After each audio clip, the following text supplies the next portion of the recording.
আল্লাহ পাকের পক্ষ থেকে আমরা যে কোনো কিছু কামনা করব, চাবো, তার একটা বড় মাধ্যম হলো নামাজ। যেমন এ সম্পর্কে আল্লাহ তাআলা বলেন সূরাতুল বাকারার 153 নম্বর আয়াত, ওয়াস্তাঈনু বিস-সাবরি ওয়াস-সালাহ, তোমরা সাহায্য কামনা করো ধৈর্যের মাধ্যমে এবং নামাজ আদায়ের মাধ্যমে। আবু দাউদ শরীফের 1319 নম্বর হাদিস, আন হুযায়ফা রাদিয়াল্লাহু তাআলা আনহু قال كان النبي صلى الله عليه وسلم إذا حزبه أمر صلى। হুযায়ফাতুল ইয়ামান রাদিয়াল্লাহু তাআলা আনহু বর্ণনা করেন যে নবীজি সাল্লাল্লাহু আলাইহি ওয়াসাল্লাম যখন কোনো বিষয়ের সম্মুখীন হতেন, যখন কোনো বিষয় তার সামনে চলে আসতো, সাল্লা, তখন নবীজি সাল্লাল্লাহু আলাইহি ওয়াসাল্লাম নামাজে দাঁড়িয়ে যেতেন। তার মানে নামাজের মাধ্যমে আল্লাহ তাআলার কাছে কামনা করতেন।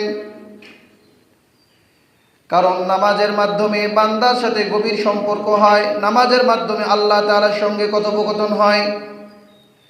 মুসলিম শরীফের 551 নম্বর হাদিস, عن أنس بن مالك رضي الله تعالى عنه قال قال رسول الله صلى الله عليه وسلم إذا كان أحدكم في الصلاة فإنه يناجي ربه।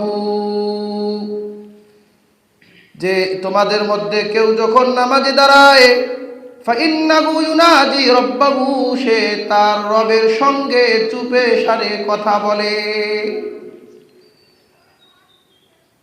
যে আসসালাতু মি'রাজুল মুমিনিন, যে হাদিস আছে, এই হাদিসের সনদ দুর্বল কিংবা জাল, কিন্তু এটা শুদ্ধ হাদিস।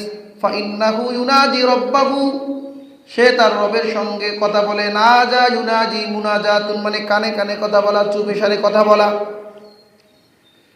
যেমন বান্দা যখন সূরাতুল ফাতিহা পাঠ করে, সে যখন বলে আলহামদুলিল্লাহি রাব্বিল আলামিন, তখন আল্লাহ বলে হামিদানি আব্দি, আমার বান্দা আমার প্রশংসা করেছে।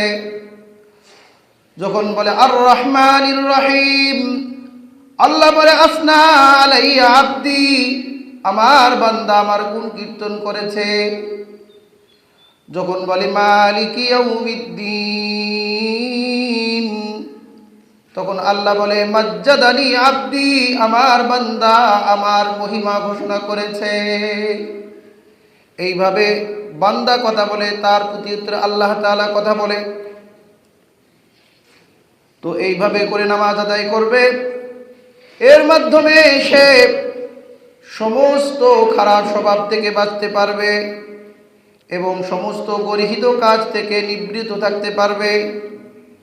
যেমন সূরাতুল আনকাবুতের 45 নম্বর আয়াত, আল্লাহ বলেন ইন্নাস সালাতা তানহা আনিল ফাহশাই ওয়াল মুনকার, নিশ্চয়ই নামাজ মানুষকে অশ্লীল বেহায়াপনা গর্হিত কাজ থেকে নামাজ বিরত রাখে।